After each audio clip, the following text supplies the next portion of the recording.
يهده الله فلا مضل له ومن يضلل الله فلا هادي له. أشهد أن لا إله إلا الله وأشهد أن محمدا عبده ورسوله أرسله بالهدى ودين الحق ليظهره على الدين كله ولو كره المشركون. اللهم رب اشرح لي صدري ويسر لي أمري واحلل عقدة من لساني يفقه قولي. لا حول ولا قوة إلا بالله العلي العظيم. لا إله إلا الله وحده لا شريك له، له الملك وله الحمد يحيي ويميت وهو على كل شيء qadir. Amma ba'd. Terima kasih yang saya hormati yang berusaha mengurusi serta ahli jawatan kuasa surau, yang saya muliakan tuan-tuan imam, tuan-tuan haji, puan-puan hajah, tuan-tuan, puan-puan, muslimin, muslimat, para jemaah hadirin hadirat umat Nabi Muhammad sallallahu alaihi wasallam. Pertama-tamanya dan selama-lamanya, marilah kita merafakkan setinggi-tinggi kesyukuran kepada Allah Subhanahu wa taala, yang mana Allah Subhanahu wa taala masih lagi nak memberikan kepada kita. Allah Subhanahu wa taala masih lagi nak meneruskan kepada kita. Allah nak bagi apa tuan-tuan? Allah nak teruskan apa lagi ibu-ibu? Allah Subhanahu wa taala masih lagi nak memberikan subsidi nyawanya lagi pada kita. Allah Subhanahu wa taala masih lagi nak meneruskan kontrak umurnya lagi pada kita.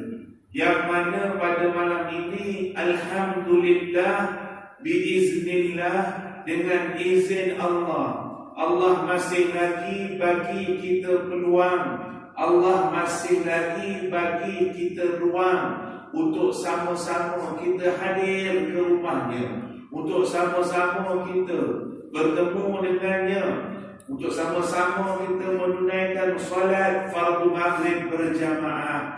Dan kita teruskan lagi pada malam ini untuk sama-sama kita duduk dalam satu majlis yang disebut oleh baginda Rasulullah sallallahu alaihi wasallam sebagai taman-taman syurga, yaitu Raudhatul Jannah.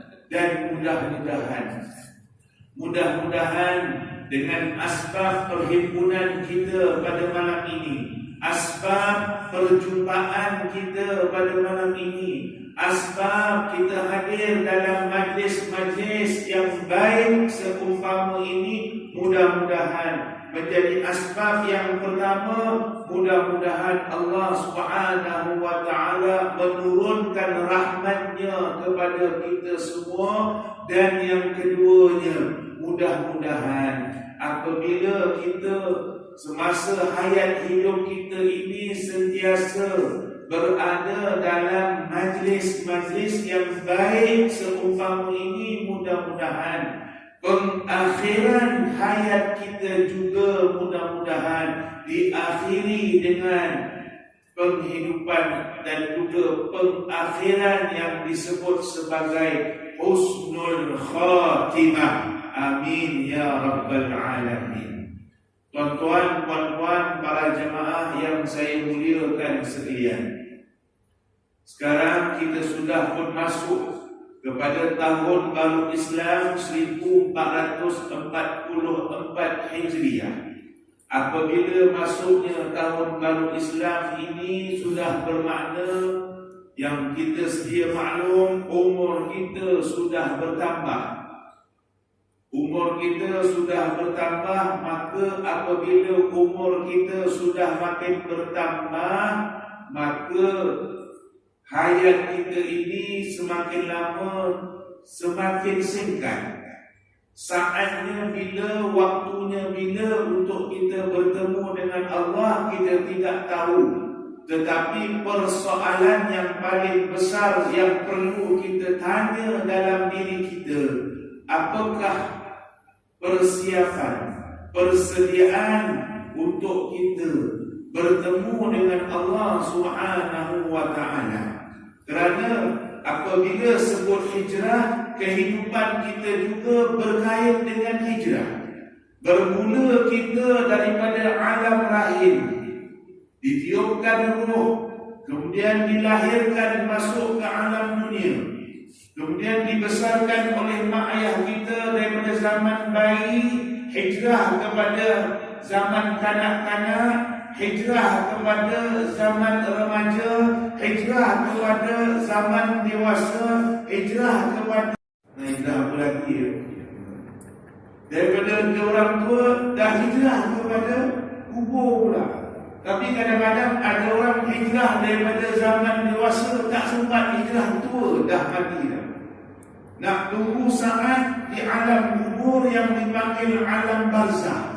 Adakah tempat alam barzah itu sebagai tempat untuk kita berehat, atau sebaliknya menantikan bila? Menantikan saat yang dipanggil sebagai hari kiamat, di mana semua makhluk Allah dimatikan dan kemudian disebut dibangkitkan semula makhluk Allah. Selepas itu yang disebut sebagai Yaumul Mahsyar, iaitu hari kebangkitan. Apabila disebut hari kebangkitan, di saat itu diceritakan kepada kita, disampaikan kepada kita oleh baginda Rasulullah keadaan yang disebut sebagai Yaumul Mahsyar. Di saat itu ramainya manusia sehinggakan manusia ataupun tempat untuk kita ini hanyalah sebesar 2 tapak kaki saja. Ruang untuk kita sebesar 2 tapak kaki saja. Hari ini kita boleh duduk sampai dengan kuliah bersila, menyandar lagi kat dinding. Sambil menyandar dapat aircon lagi. Wah, lumayan. Besok ke akhirat, besok 2 tapak kaki saja. Berapa lama nak tunggu? Nabi sebut 1 hari di akhirat bersamaan 1000 tahun dunia. Tuan-tuan, kita ni kadang-kadang bulan Ramadan nak tunggu masuk waktu buka puasa pun kita ngeluh, kok lama sangat nak masuk buka. Itu pun dah mengeluh. Ini kan pula kita nak menantikan saat yang dipanggil Yaumul Mahsyar. Saat pada waktu itu kita menantikan untuk kita dipertimbangkan amal ibadah kita. Kalau fikir ke situ, subhanallah, kecilnya amal ibadah kita.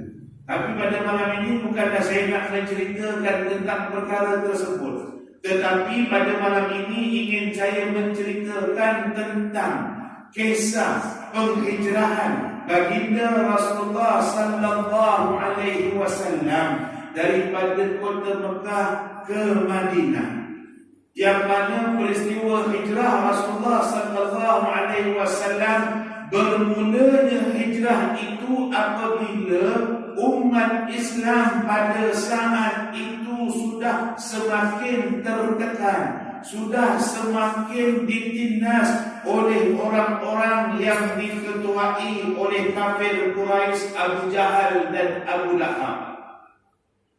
Ketika itu orang-orang Islam mengajak baginda Rasulullah hijrah, keluar ya Muhammad, mari kita keluar daripada Mekah. Mekah ni dah tak sesuai untuk kita, marilah. Nabi kata, aku belum dapat perintah daripada Allah untuk aku berhijrah. Sebab itu kalau kita tengok peristiwa hijrah ini, sebelum Rasulullah berhijrah, umat Islam dah mula berhijrah sikit demi sedikit. Termasuk siapa? Sayyidina Umar Al-Khattab. Umar Al-Khattab ketika itu, tuan-tuan, orang kafir Quraisy orang kafir Quraisy dah mengepung orang Islam supaya jangan keluar daripada Mekah. Bahkan ada yang ditangkap, bahkan ada yang dibunuh. Mereka terpaksa keluar daripada Mekah dalam keadaan sembunyi-sembunyi. Tapi yang paling samseng betul keluar tanpa sembunyi-sembunyi siapa? Sayyidina Umar Al-Khattab. Umar Al-Khattab dia nak hijrah, pagi-pagi dia istihar sampai pegang pedang. Oi orang-orang Quraisy, besok aku nak hijrah ke Madinah.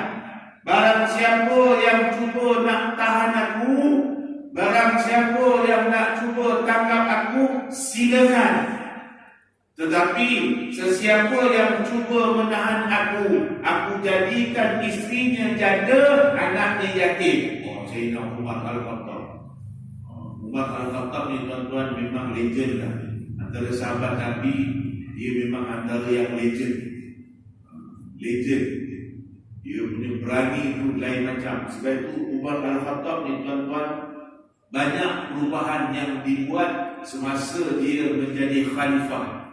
Antaranya apa? Zaman Sayyidina Umar lah yang memperkenalkan tahun hijrah. Walaupun penghijrahan Rasulullah itu berlaku pada bulan bila? Berlaku pada bulan Safar.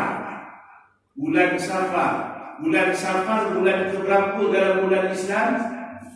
Bulan berapa? Muharram, Safar, bulan kedua. Kita ni tak apa ingat sangat bulan Islam tuan-tuan. Kalau tak baca daripada awal, memang tak jumpa.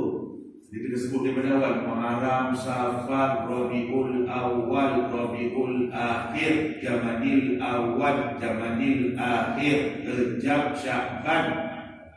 Sya'ban apa? Ramadan. Apa Ramadan? Ini yang bulan ni orang suka sangat ni. Syawal. Ini kalau tak ada Syawal, mengamuk orang.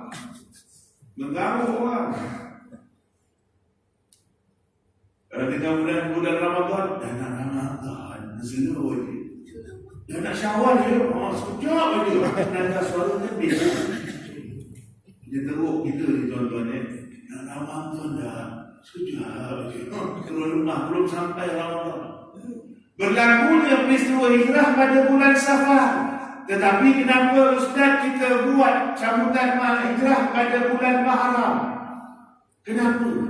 Why of the because? Ustaz, kenapa bulan Muharram? Kenapa tak bulan Safar? Tuan-tuan, semasa Sayyidina Umar menjadi khalifah, umat Islam pada waktu tersebut dia tidak ada tahun dia. Mereka mengikut tahun-tahun orang kafir.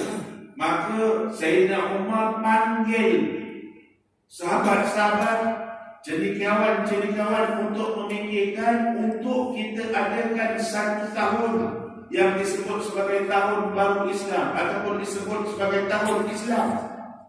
Maka dia mencadangkan, ya Umar, apa susah sangat kita nak fikir-fikir tahun ni? Kita ikut ajalah tahun yang dah ada sekarang ni. Ada yang mengatakan kita ambil permulaan tahun hijrah ini bermulanya daripada kelahiran Rasulullah. Ada yang mengatakan memberi pendapat begini-begini dan akhirnya keputusan dibuat. Permulaan tahun hijrah Rasulullah bermula bila? Bermula daripada peristiwa hijrah Rasul. Tapi kenapa hijrah Rasul bulan Safar, kita sambut tahun barunya bulan Muharram? Persoalan ketika itu iaitu pada zaman Sayyidina Umar nak memutuskan tahunnya, bukan bulannya. Kena faham. Bulan tak ada masalah sebab bulan Islam ni memang dah ada dah. Antaranya Al-Hajju Ashhurin Ma'lumat, berlakunya ataupun disebut sebagai bulan haji, bulan Zulhijjah. Isunya tahunnya pada ketika itu tak ada lagi. Maka diambil daripada peristiwa hijrah Rasulullah, maka disitulah bermulanya tahun hijrah orang Islam. Sebelum tu orang Islam tak ada tahun. Tahun pun tak ada. Sebab Sayyidina Umar kata, contoh, berlaku peristiwa ni bila? Ya Khalifah, berlaku peristiwa ni ketika itu pada bulan Safar, masa tu gajah saya tengah beranak. Contoh, tahun bila? Tak ingat. Bingung. Orang Islam tak ada tahun bila. Jadi bermula di situlah. Bermula wujudnya disebut sebagai tahun Islam dan diambil Muharram itu sebagai bulan pertama dalam bulan Islam. Dan kalau kita lihat dalam peristiwa hijrah Rasulullah sallallahu alaihi wasallam, nak cerita panjang tuan-tuan. Banyak kalau kita nak buat saya sikit-sikit biar kita faham dan kita ambil pengajaran daripada peristiwa hijrah Rasulullah. Yang mana dalam ketika peristiwa hijrah Rasulullah, pada malam Rasulullah nak berhijrah ke Madinah, kita sedia maklum Rasulullah rumahnya telah dikepung oleh pemuda-pemuda kafir Quraisy. Kenapa? Sebab tak nak bagi Rasulullah keluar. Tetapi Allah Subhanahu wa taala telah menidurkan pemuda-pemuda kafir Quraisy yang mengepung rumah Rasulullah. Lalu Rasulullah sallallahu alaihi wasallam keluar daripada rumahnya bersama dengan Sayyidina Abu Bakar As-Siddiq. Ustaz, tadi Ustaz cakap Umar keluar daripada Mekah sorang-sorang, siap announcement lagi, siap buat pengumuman lagi. Siapa yang berani tahan aku akan jadikan isterinya janda, anaknya yatim. Tapi ketika Rasulullah nak keluar daripada rumahnya nak hijrah ke Madinah, orang kafir Quraisy kepung. Kenapa payah sangat macam itu Ustaz? Kenapa Rasulullah tak hijrah dengan Sayyidina Umar? Kan lebih baik dia hijrah dengan Sayyidina Umar. Tak ada orang kacau dia pun. Sebab Umar samsing, tak ada seorang pun sanggup nak lawan Umar. Tapi kenapa Nabi tak hijrah dengan Sayyidina Umar? Kan susah diri sampai terpaksa keluar senyap-senyap. Kan baik dia relax, dia keluar dari rumah, tak ada orang ganggu. Kalau kita fikir secara akal kita. Tetapi secara hikmahnya, kenapa Rasulullah berhijrah bersama dengan Sayyidina Abu Bakar? Abu Bakar ni tuan-tuan, dia ni seorang sahabat Nabi yang lemah lembut. Bukan lembut, lemah lembut. Lembut tu saja.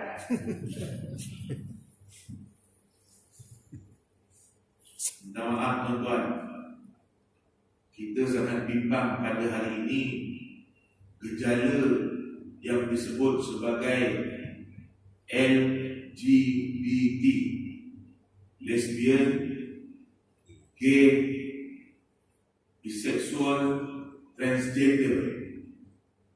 Semakin hari semakin teruk melanda khususnya masyarakat kita, orang Islam di negara kita. Kalau tuan-tuan buka, dia sekarang ni diorang ni pun ada dia punya page di diorang sendiri, ahli-ahli kelab mereka sendiri. Lelaki kahwin lelaki, perempuan kahwin perempuan. Yang baru ni ada seorang tu, dia kata dia akan berkahwin, padahal dia cakap tu, dah maaf dah, jantan yang belagak menjadi perempuan akan berkahwin dengan bakal suaminya. Sekarang dah makin terang-terang dia buat pengumuman. Tuan-tuan kalau tengok video macam tu, tuan-tuan rasa apa? Paling kuat kita tengok, apa nak jadi, itu dia. Tapi bahannya kalau kita tidak bersama-sama, bermentras, bermula daripada dalam keluarga kita, kemudian komuniti kita, saya bimbang-bimbang perkara ini menjadi marah dalam masyarakat kita. Minta maaf. Kumpulan-kumpulan ini bukan hanya terdiri daripada golongan-golongan orang awam, bahkan ada di kalangan yang digelar sebagai ustaz dan ustazah pun ada. Kalau ustaz dan ustazah pun ada macam ni, habis ustaz apa dia punya pegangan? Itu tolak umur dulu kita kena fikirkan ni. Ni syaitan punya kerja tuan-tuan. Syaitan punya kerja. Itu cerita kata orang iklan sikit lah. Iklan sikit. Baik. Kenapa Rasulullah tak hijrah dengan Sayyidina Umar Al-Khattab?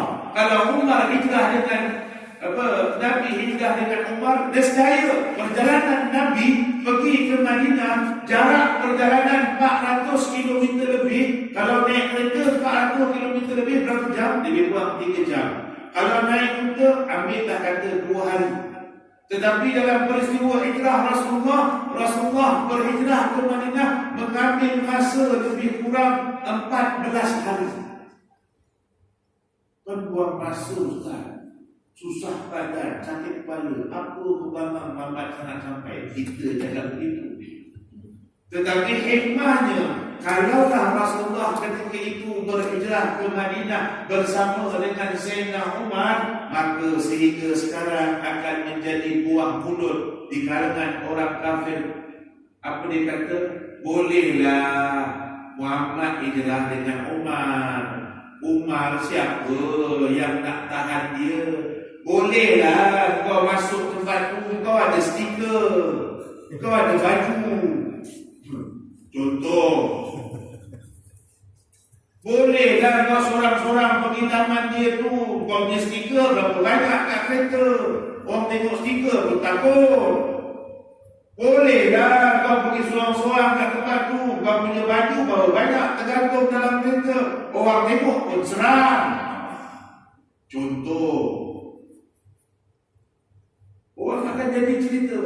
Bolehlah Nabi hijrah dengan Umar, tetapi apabila Rasulullah berhijrah dengan Sayyidina Abu Bakar As-Siddiq, nak menunjukkan kebergantungan Nabi berhijrah semata-mata bergantungnya jiwa dan imannya hanya kerana Allah Subhanahu wa ta'ala. Bagaimana kisah seorang sahabat yang namanya Suhaib Ar-Rumi. Siapa Suhaib Ar-Rumi ini? Suhaib Ar-Rumi ini dia ni seorang hartawan, seorang peniaga yang kaya. Memeluk Islam apabila diperintahkan hijrah ke Madinah. Ketika dia berhijrah, tuan-tuan, dia dikejar oleh orang-orang kafir Quraisy. Apabila dia melihat orang-orang kafir Quraisy mengejar dia, maka Suhaib Ar-Rumi menaik satu tempat seperti tempat tinggi lah, bukit.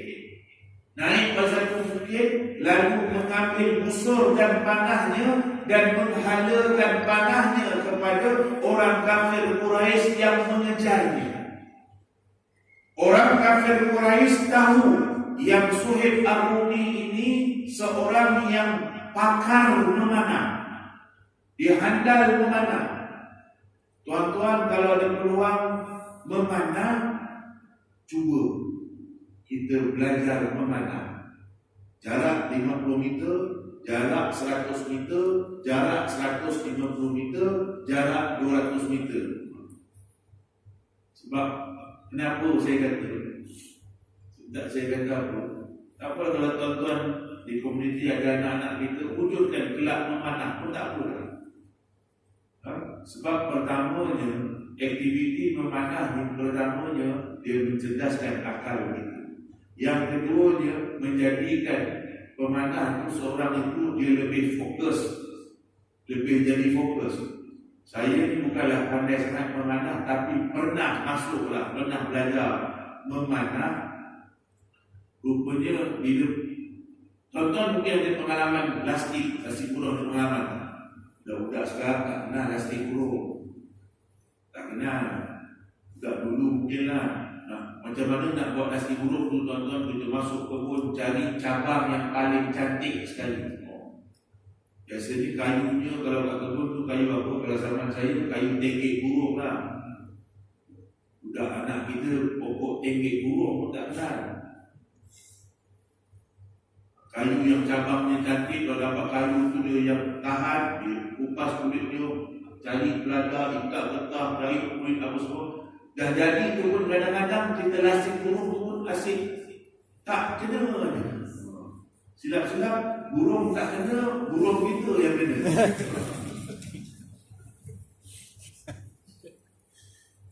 Dia sebenarnya yang saya rasakan memanah ni, bila mana hati kita ni tak fokus, maka anak panah yang dilepaskan dia akan pergi dalam keadaan yang vibrate. Ditarik tu, kita kata orang Jawa, hatinya gerget tak tentram, kita lepas dia pergi, dia akan bunyi balik. Tapi kalau kita tarik nampak supus, dia macam cerita rembo. Tengok cerita rembo, pakai apa ni panah dia, banyak tentera Vietnam boleh mati tuan-tuan. Kita nak tarik panah pula, nak tarik bow tu pun kalau tuan-tuan ada peluang belajar mana, belajar. Ada peluang, ambil peluang. So kurang-kurangnya kita pernah merasa sukan yang disukai oleh Nabi sallallahu alaihi wasallam. Nak naik kuda tak mampu, kita beli kuda tuan-tuan. Tak mampu, baik. Dah masuk waktu ya? Belum. Dah masuk waktu, mazin saja. Baik. Dan apabila Suhaib Ar-Rumi ni dia menghalakan panah kepada orang kafir Quraisy, maka orang kafir Quraisy kata, Suhaib, jangan engkau lepaskan panahmu kepada kami. Kami boleh lepaskan kamu pergi ke Madinah, tapi dengan syarat. Apa syaratnya? Kata Suhaib, engkau pergilah ke Madinah, tetapi tinggalkan segala harta-hartamu kepada kami. Suhaib Ar-Rumi ni tuan-tuan, tanpa rasa goyang, tanpa rasa ragu-ragu, dia terus kata dia buat, kira jual belilah, tawar menawar dengan orang kafir Quraisy. Betul kau boleh lepaskan aku dengan syarat aku bagi segala harta? Betul, pergilah dengan aman. Dan tawar menawar itu diserahkan hartanya kepada orang kafir Quraisy. Dengan asbab tersebut Allah Subhanahu wa taala menurunkan ayat Al-Quran, rentetan daripada peristiwa Suhaib Ar-Rumi yang Allah turunkan daripada surah Al-Baqarah. Allah kata dalam Al-Quran, wa minan nasi man yashri nafsahu ibtigha'a mardatillah wallahu ra'ufun bil ibad. Artinya, di antara manusia ada orang yang mengorbankan dirinya kerana mencari keredaan Allah, dan Allah Maha Penyantun kepada hamba-hambanya. Apabila Suhaib Ar-Rumi sampai ke Madinah, lalu dia berjumpa dengan Rasulullah. Apabila dia jumpa dengan Rasulullah, Rasulullah terus sebut kepada Suhaib Ar-Rumi. Dia kata apa? Wahai ibn Yahya, wahai anak Yahya. Suhaib bin Ar-Rumi ni bapaknya Al-Yahya.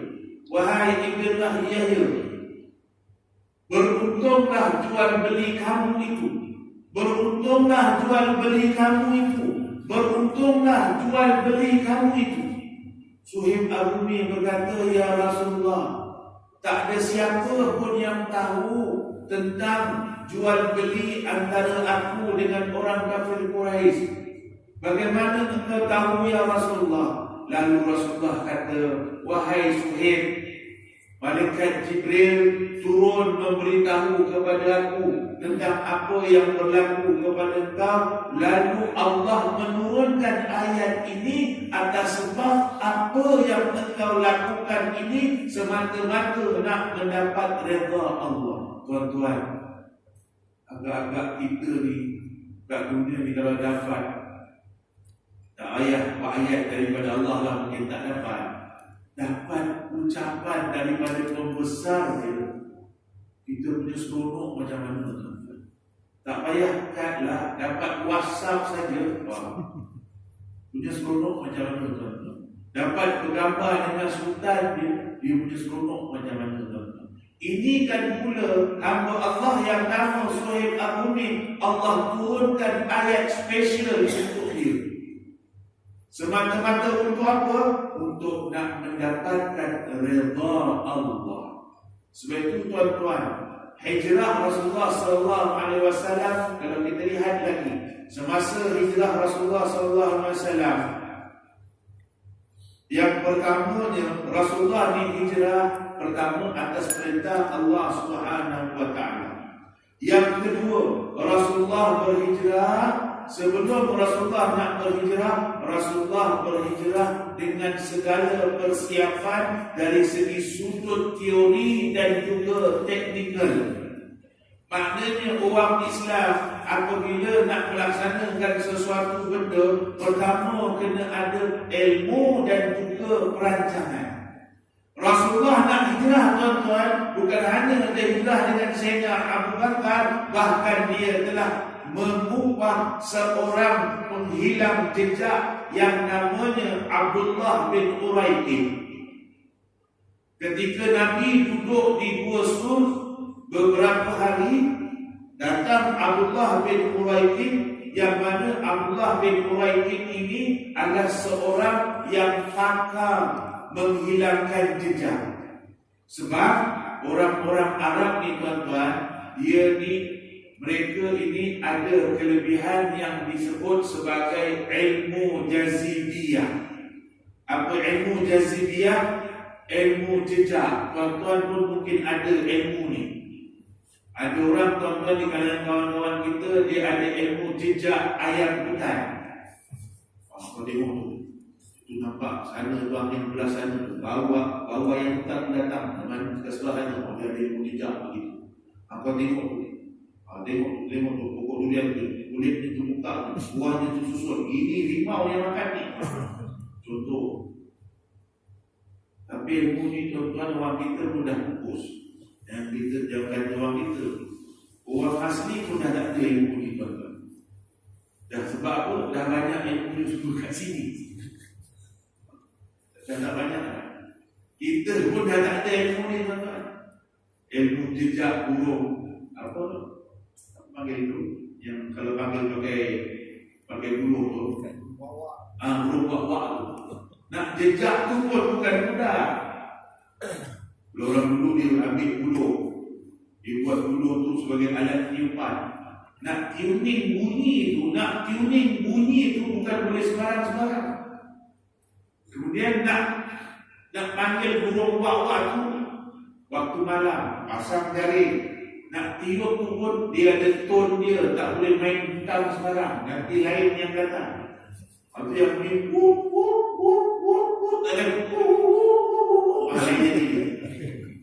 Ini orang yang ada ilmu jazibiyah ni, kita ada. Cuma dah semakin kurang ilmu jazibiyah. Kalau dalam polis Sungai Perak ada ilmu jejak. Ini orangnya tampaknya masih baru. Beratnya besar orang ni, 150 kilo ada ni. Tengok nampak tenggelam ni, dia boleh baca dunia. Contohlah, contoh. Ilmu macam ini kita kena perlu ada semula lah. Sebab baru-baru ni kita tak boleh lepas tu. Jangan kuasa Yompin, dia tu transformer pun meletup ke tu. Yompin punya pasal hampir berapa tempat current tak ada tu. Kelantan black out sekejap, Kelang pun black out, Keluar pun black out sekejap sikit. Betul ada di mana pun. Tak sangat. Kesannya belah-belah sana. Pahang pun ada break out, Kelang pun break out. Baru Yompin kasih goyang sikit, baru Malaysia dah goyang. Itu baru beberapa jam tak ada current, kita dah mengeluh dah, tuan-tuan. Panas, main telefon tak ada, ni macam mana, tu macam mana. Sebab ilmu kemahiran hidup ni dah ada dalam kehidupan kita. Baik. Dan ketika Rasulullah SAW bila dia dah keluar daripada rumah dia, maka Abu Jahal tengok Rasulullah dah terlepas. Maka Rasulullah tengok, Abu Jahal tengok Nabi ngala ke mana, dan dia tengok dia dah lepas. Maka Abu Jahal beritahu kepada penjaga sempadan untuk menjejak Rasulullah dan membawa balik Rasulullah, dan ditawarkan kepada seorang yang namanya Suraqah bin Malik. Apabila maklumat disampai kepada Suraqah bin Malik dan ditawarkan 100 ekor unta, kalau pendapat bawa balik Nabi, kalau bawa balik Muhammad, 100 ekor unta pendapat. Diberitahu kepada yang jaga sebadan. Tuan-tuan jangan tanyalah macam mana maklumat orang Mekah ni beritahu pada orang sepadan dalam masa yang sekejap tu. Tuan-tuan jangan tanya saya lah. Itu ilmu pun boleh tahan juga. Ilmu bisik ke, ilmu apa ke, ilmu angin ke, wallahu alam. Tapi maknanya Rasulullah tu bila dia terlepas, askar Abu Jahal ni dapat tahu yang Rasulullah dah keluar, terus dia maklumkan kepada penjaga sepadan. Penjaga sepadan bila dapat maklum, terus cari Rasulullah. Siapa? Suraqah bin Malik. Suraqah bin Malik bila ditawarkan, Suraqah, kalau kau dapat bawa oleh Muhammad 100 ekor unta untuk kau. Lalu Suraqah bin Malik ni tuan-tuan terus menjejak Nabi Muhammad. Dan nak diceritakan, ketika Suraqah bin Malik telah dapat menjejak Rasulullah, dia mengejar Rasulullah dengan menaiki kuda dan menjadi satu kepelikan. Dan baginda Rasulullah sallallahu alaihi wasallam, dia ada timbul rasa pelik dalam diri dia. Kenapa pelik? Sebab semasa dia mengejar Nabi, beberapa kali kuda yang dia tunggang ketika mengejar Nabi, beberapa kali Suraqah bin Malik terjatuh. Sedangkan Suraqah bin Malik ini seorang yang pakar menunggang kuda. Jadi ketika itu dia bawa kuda nak kejar Nabi ini, beberapa kali jatuh. Sehingga terdetik dalam hati dia, orang yang aku kejar ni bukan calang-calang. Bukan calang-calang. Ini bukan kaleng-kaleng punya orang. Bukan kaleng-kaleng. Padahal Nabi mula-mula dia keluar, tuan-tuan. Ada yang mengatakan Nabi mula-mula dia melarikan diri dengan menaik kuda saja. Untuk berjalan lalu mana tuan-tuan banding dengan kuda. Honda C70 lari dengan Honda C70 gear belakang, yang kejar Y16. Dia memang jauh beza tuan-tuan. Tapi Y16 pula yang bawa ni contohlah kan. Dari Suraqah bin Malik ketika dia mengejar Nabi, beberapa kali dia terjatuh sehingga hatinya berkata, orang yang aku kejar ni bukan kaleng-kaleng ni. Ini mesti ada special.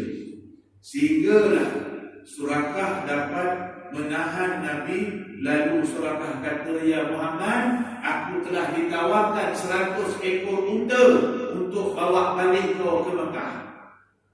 Sekarang kau ikut aku balik ke Mekah. Nabi kata, Suraqah, aku yang ditawarkan kepada kau, aku ditawarkan 100 ekor unta. Nak tak aku bagi tawaran yang lagi besar daripada 100 ekor unta kalau kau lepaskan nanti? Aku dia Muhammad. Nabi tawar balik. Nak tak aku bagi kau satu tawaran yang lagi besar kalau kau lepaskan aku ke Madinah? Apa tawarannya? Aku tawarkan kepada kau mahkota Raja Parsi. Tuan-tuan, ibu-ibu, ketika Nabi sebut begitu kepada Suraqah, kerajaan Parsi belum ditawan oleh tentera Islam. Kerajaan Parsi ditawan pada waktu bila? Pada zaman pemerintahan Khalifah Umar Al-Khattab. Tapi Nabi boleh offer pada Suraqah, aku akan bagi kau apa dia? Mahkota Raja Parsi. Suraqah kata, Muhammad, kau biar betul. Kau cakap ni, kau biar betul. Raja Parsi pun aku tak pernah jumpa. Raja Parsi pun kau tak pernah sampai. Lagi kau mau offer dia punya mahkota daripada aku. Nabi kata, Suraka, sepanjang yang kau kenal aku ni, pernah tak aku berbohong? Tak pernah. Pernah tak aku berdusta? Tak pernah. Jadi inilah janji dan jaminan aku kalau kau lepaskan aku ke Madinah, mahkota Raja Parsi ni untuk kau. Lalu Suraka kata, Muhammad, janganlah kau, kalau kau kata begitu, ya aku percaya pada kau orang yang sangat dipercayai. Tetapi kalau kau nak berjanji macam tu, janganlah cakap mulut aja. Buatlah surat sikit ke apa benda ke, contohnya gitulah. Buat letterhead sikit, sign sikit ke apa. Lalu Nabi kata, boleh? Lalu Suraka ni dia keluarkan kertas, keluarkan alat penulis. Kata Nabi, tuan-tuan, dia buat satu catatan macam surat lah. Surat Nabi endorse, Nabi cokong dia pun, Suraka simpan. Dan benar-benar berlaku semasa zaman pemerintahan Sayyidina Umar Al-Khattab ketika kerajaan Parsi jatuh kepada orang Islam. Pada ketika itu, saat ketika hendak dibahagi-bahagikan harta rampasan perang, apabila sampai nak dibahagikan mahkota Raja Parsi, maka Suraka berkata, itu mahkota aku punya. Lalu askar yang lain kata, ya Suraka, engkau ni senang-senang nak minta mahkota ni, mana boleh? Engkau siapa? Lalu Suraka kata, aku ni Nabi dah janji dengan aku, mahkota Raja Parsi ni aku punya. Kau ni Suraka main petik-petik nama Nabi je, main hembus saja. Kau biar betul. Lalu Suraka bin Malik mengeluarkan warkah ataupun catatan semasa peristiwa dia mengejar Nabi dalam peristiwa hijrah. Lalu ditunjukkan kepada Khalifah. Khalifah tengok itu memanglah ada mohon Nabi dan sebagainya. Menangis Sayyidina Umar Al-Khattab apabila melihatkan warkah yang ditunjukkan oleh Suraka bin Malik. Maknanya Nabi ni tuan-tuan, dia dah beyond, dah nampak yang akan datang. Dia dah nampak yang akan datang. Kalau nak cerita tentang peristiwa hijrah ni terlalu banyak. Kalau nak cerita bagaimana Nabi sampai di Madinah, dilayan oleh Abu Ayyub Al-Ansari, duduk dengan Abu Ayyub Al-Ansari, bagaimana kisah Sayyidina Uthman beli telaga orang Yahudi. Banyak tuan-tuan, masa tak cukup, tapi dah ambil sikit-sikit lah. Dan kita lihat lagi dalam peristiwa hijrah Rasulullah sallallahu alaihi wasallam, apa pengajaran yang kita boleh ambil daripada peristiwa hijrah, yang mana Rasulullah berhijrah secara makani dan juga maknawi. Apa dia? Hijrah tempat dan juga hijrah iman dia. Maksud dia apa? Dia bawa umat Islam yang berhijrah meninggalkan Mekah, kampung halamannya.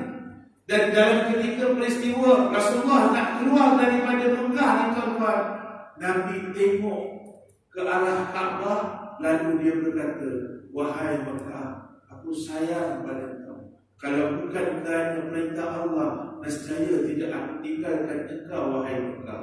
Wahai Mekah, engkau adalah tempat yang sangat baik, tetapi atas perintah Allah, aku tinggalkan engkau, wahai Mekah. Maknanya apa? Nabi pun ada sifat jati diri pada tempat dia sendiri. Kita hijrah duduk taman, kampung kita pun kita tak peduli. Kampung kita pun kita tak kisah. Aku nak jadi kampung aku, lantak dia yang jaga segala fikir. Tapi Nabi tuan-tuan, dia 2 kali diriwayatkan sebelum dia nak itu, dia pandang Kaabah. 2 kali dia sebut, wahai Mekah, kalau bukan kerana perintah Allah, nescaya tidak aku tinggalkan engkau, wahai Mekah. Maknanya Nabi ini ada sifat jati diri terhadap tanah air dia sendiri. Dia sayang dengan tempat tanah air kita sendiri. Tanah air, maknanya kita boleh ambil daripada pengajaran kita sama-sama mencintai tempat ataupun tanah air kita, sebab inilah tempat kita. Tuan-tuan duduk di taman ni, tuan-tuan yang buka mula-mula, dan bukalah sebagai komuniti terawal. Tuan-tuan ada yang kumpulan yang buka mula-mula buat surau dan sebagainya. Kalau kita tidak ada rasa kecintaan pada tempat yang kita tinggal, tempat yang kita bina, maka sudah barang pasti satu hari tempat tersebut akan rosak dan binasa. Dan yang terakhirnya tuan-tuan, saya nak mengambilkan dari satu hadis Nabi sallallahu alaihi wasallam daripada peristiwa hijrah Rasulullah sallallahu alaihi wasallam. Rasulullah sallallahu alaihi wasallam bersabda yang bermaksud, sesungguhnya orang yang paling berjaya ialah orang yang hari ini lebih baik daripada semalam, dan orang yang gagal adalah orang yang hari ini lebih teruk daripada semalam. Manakala orang yang terpedaya adalah orang yang hari ini manakala orang yang terpedaya adalah orang yang hari ini sama dengan hari semalam. Maksudnya dalam kehidupan kita, hijrah dalam kehidupan kita perlu ada penghijrahan. Penghijrahan apa? Penghijrahan dari segi perbuatan kita. Kalau kita nak rasa lebih baik, kalau kita nak rasa lebih sempurna, maka perlu kita berhijrah. Apa hijrah yang paling besar dalam diri kita?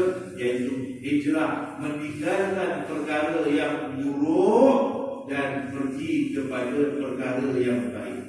Dan sambung lagi dalam hadis ini, Nabi kata, wahai sekalian manusia, sebarkanlah salam, berikanlah makanan, dan laksanakanlah solat pada saat manusia tertidur. Kalian masuk syurga dengan selamat. Hadis riwayat At-Tirmizi. Apa dia Nabi pesan? Wahai sekalian manusia, sebarkanlah salam, berikanlah makanan. Saya dah nampak orang kampung dah bidang-bidang makanan tadi. Dia tak beri makanan dah ni. Masuklah hadis ni. Pastikan ada umur tu saya. Nanti kalau bohong rumah aja. Kadang-kadang tak faham, minta maaf. Dia pun tak berkasihan, tak lain. Dipakai aku ceramah. Itu bagi makan, bagus tak? Bagi minum, bagus. Bila buat balik, dia tak pergi ke rumah ni kadang-kadang. Sebab aku tak ada ke rumah, kadang-kadang tak makan lagi. Sebab aku tak bawa pergi makan. Dan dibagi ceramah. Yang tak kerti ni, tak kerti nak bungkuskan. Kesian yang ke rumah. Yang ke rumah ni pula, memang sebelum kita pergi, dia menyiapkan jubah aku. Dia menyiapkan baju aku nak pergi sini. Kalau tak menyiapkan, mungkin aku tak dapat datang sini agaknya. Kadang-kadang kalau masih dah aku tak lain lah. Jadi insyaAllah bagus. Kadang kita balik kosong. Dia tak fikir yang kat rumah ni menunggu kita. Bukan dia bukan nak makan sangat, tapi dia nak ambil berkat makanan daripada majlis tersebut. Sebenarnya yang dulu-dulu mungkin tuan-tuan ada pengalaman zaman kita budak-budak dulu. Waktu tu kita bawa balik lebihan-lebihan makanan daripada masjid. Masa tu kita makan sebenarnya nikmat dia. Saya rasa nikmat tu kalau hari ini mungkin tak dapat rasa macam nikmat zaman kita zaman dulu. Nikmat dia lain macam. Walaupun lebihan-lebihan dia punya sedap.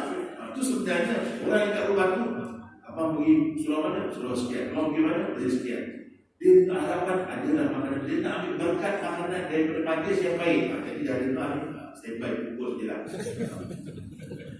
Sebarkan salam, berikanlah makanan, dan laksanakan solat pada saat manusia tertidur. Nescaya kalian masuk syurga. Apa maknanya? Nabi berpesan kepada kita, pertama, usus salam, sebarkan salam sesama kita. Kenapa? Disuruh kita sebarkan salam dengan menyampaikan salam sesama kita ini dapat menyuburkan lagi hubungan silaturahim, kemesraan dan kasih sayang sesama kita. Kita ni kadang-kadang dengan orang sebelah pun nak beri salam pun susah. Nak beri salam dengan kawan-kawan pun susah. Mulai hari ini dalam peristiwa hijrah, dalam rumah kita mulakan. Anak beri salam pada ayah, ayah beri salam pada anak, mak beri salam pada suami. Assalamualaikum bang, kita pula fikir macam. Padahal isteri bila salam kan doa untuk suami, kita fikir lain. Jumpa kawan, Assalamualaikum. Waalaikumsalam. Salam ni tuan-tuan, mengukuh ikatan kita. Kalau kita pergi mana-mana, jumpa orang Islam, apa tagline kita? Salam. Assalamualaikum.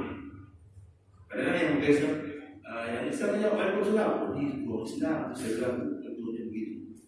Tuan-tuan pergi luar negara, tengok orang dia, muka macam bukan Islam, tiba-tiba dia Islam. Assalamualaikum. Waalaikumsalam. You Muslim? Yes, I Muslim. Oh, Muslim, aku Muslim. Orang Islam, saudara pada orang Islam. Yang Nabi, walaupun nampak simpel, tapi kesannya cukup besar. Yang kedua, Nabi kata, berikanlah makanan dan laksanakanlah solat pada saat manusia tertidur. Di saat orang dah tertidur, kita gagah bangun. Walaupun laksanakan 2 rakaat solat tahajud, sangat besarnya di sisi Allah Subhanahu wa Ta'ala. Muslimin muslimat para jemaah yang dimuliakan sekalian, saya rasa cukup sekadar ini perkongsian tentang mengambil ibrah peristiwa hijrah Rasulullah sallallahu alaihi wasallam.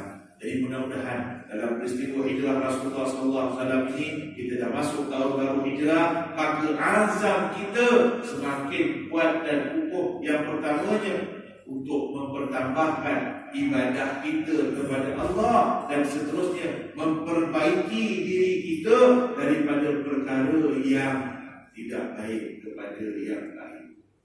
Last, yang terakhir saya nak bawa satu cerita. Tiba-tiba teringat cerita. Baru-baru ni saya jumpa satu orang. Umurnya dah sekarang lebih kurang 60 lebih lah. Dan saya rasa ini satu penghijrahan yang sangat besar dalam diri ini. Apa dia? Dia ceritakan kepada saya, Ustaz, saya ni Ustaz sangat-sangat bersyukur pada Allah. Kenapa bang? Kerana Allah bagi peluang dan hidayah pada saya ketika usia saya dah menginjak semakin meningkat usia saya, Allah bagi hidayah pada saya. Berbagai macam ayatnya. Ya Ustaz, saya syukur sangat. Syukur Allah bagi peringatan. Peringatan apa? Peringatan kesusahan yang Allah bagi ini. Kesusahan tersebut sebenarnya nak mengajar saya untuk terus dekat pada Allah. Kenapa bang? Ustaz, saya ni dulu Ustaz, masa saya muda, saya ni seorang peniaga. Banyak perniagaan saya. Dan banyak keuntungan yang saya buat daripada perniagaan tersebut. Tetapi Ustaz, sebenarnya perniagaan yang saya buat ni Ustaz berpunca daripada hasil yang haram. Hasil yang haram macam mana bang? Ustaz, sebelum saya berniaga, saya ni daripada muda memang kaki judi, nombor ekor. Ini perangai orang kita tuan-tuan, ini perangai nombor ekor ni. Tak kira lah dia orang surau ke bukan orang surau, tapi kalau nama taik judi, disebut pun taik. Taik walaupun tak nampak bau ada. Oh taik ni. Taik mana? Tak nampak. Dia sebut istilahnya taik judi. Sampai Ustaz, saya punya gila main judi nombor ekor ni Ustaz. Apa benda yang saya tak buat Ustaz nak dapat nombor ni? Pergi kubur, pergi ngangkung, pergi gitu, pergi ni, pergi cari kes lama, cari apa ni, apa dia kalau sebut namanya, boleh cari lagi kan?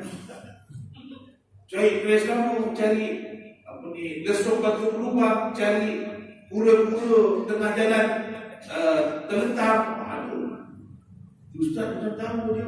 Aku tak tahu, memang aku tahu. Ilmu-ilmu nak cari nombor.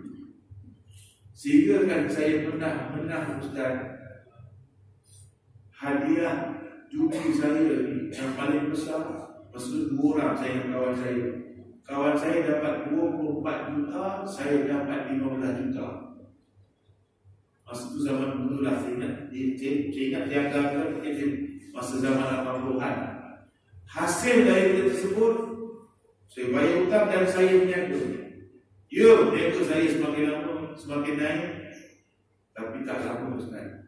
Dalam tempoh 10 tahun, sekali Allah uji, niagaan saya jatuh, saya terduduk, hutang saya banyak dan sebagainya, dan saya dah sampai masa tu dah hilang hilang pedoman di mana saya nak buat apa, sehingga saya pernah terasa macam nak bunuh diri, tetapi tiba-tiba saya dah tak tahu ke mana, saya jumpa dengan satu orang tua.